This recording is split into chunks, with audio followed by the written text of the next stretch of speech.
ब्रह्मा जी ने सरस्वती से विवाह क्यों किया? रहस्यमयी पौराणिक कथा।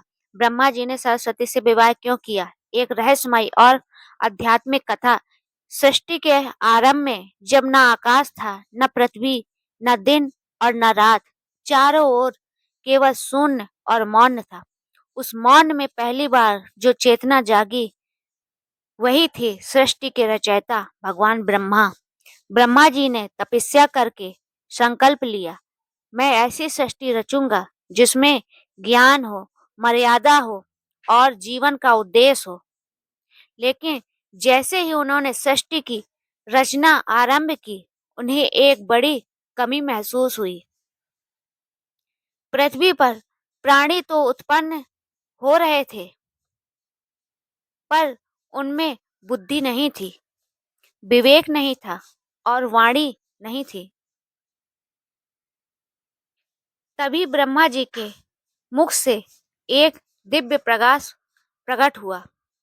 उस प्रकाश से अवतरित हुई मां सरस्वती।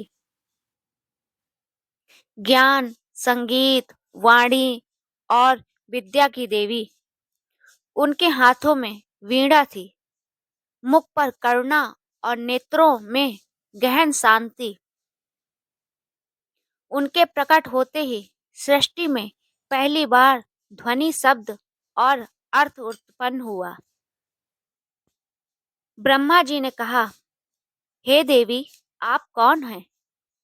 सरस्वती जी बोली, मैं आपकी चेतना से उत्पन्न हुई हूँ। मैं ज्ञान हूँ, मैं वाणी हूँ, मैं वही शक्ति हूँ जो आपकी रचना को अर्थ दे सकती है। सरस्वती जी ने जब वीणा छेड़ी तो पशु पक्षी बोलने लगे, मनुष्य सोचने लगा और वेदों की दिव्य ध्वनि गूंज उठी। लेकिन समय बीतने के साथ एक समस्या उत्पन्न हुई। सृष्टि में ज्ञान तो फैल रहा था, पर ज्ञान और रचना अलग अलग दिशाओं में बह रहे थे। ब्रह्मा जी समझ गए, यदि ज्ञान और सृष्टि एक न हो तो यह संसार अधूरा रह जाएगा। उन्होंने सरस्वती जी से कहा, हे देवी, यदि आप मुझसे अलग नहीं तो सृष्टि में असंतुलन रहेगा। ज्ञान बिना मर्यादा के अहंकार बन जाएगा।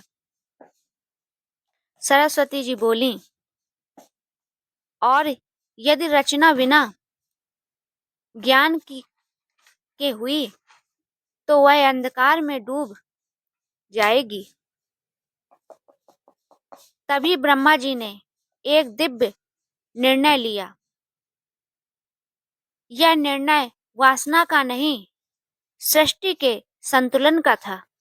उन्होंने सरस्वती जी से कहा, आप मेरी पत्नी नहीं, मेरी अर्धांगिनी बनी, ताकि सृष्टि में रचना और ज्ञान सदा एक साथ रहें।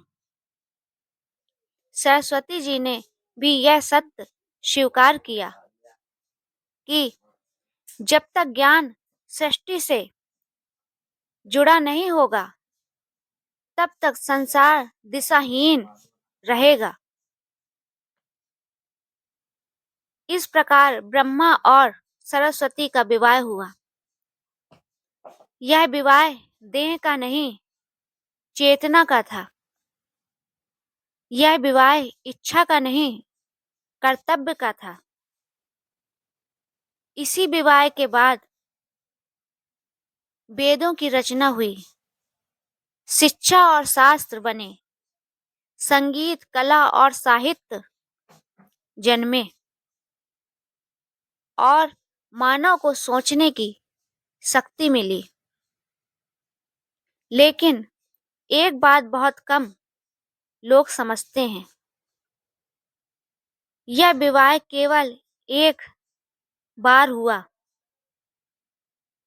ब्रह्मा जी ने इसके बाद कभी दूसरा विवाह नहीं किया, क्योंकि उनका उद्देश्य पूरा हो चुका था। इसी कारण आज भी भारत में ब्रह्मा जी के बहुत कम मंदिर हैं, क्योंकि उन्होंने सृष्टि रचकर अपने कर्तव्य को पूर्ण कर लिया। कथा यह गूढ़ संदेश, ज्ञान और सृजन अलग नहीं हो सकते। विद्या बिना विवेक के विनाशकारी है और शक्ति बिना मर्यादा के अंधकार बन जाती है। माँ सरस्वती हमें सिखाती हैं, ज्ञान को अहंकार नहीं, सेवा बनाओ। और ब्रह्मा जी सिखाते हैं, रचना तभी सफल है जब उसमें ज्ञान हो। दोस्तों, अगर आपको ये कहानी पसंद आई हो तो please like, subscribe my channel अद्भुत कहानियाँ। धन्यवाद।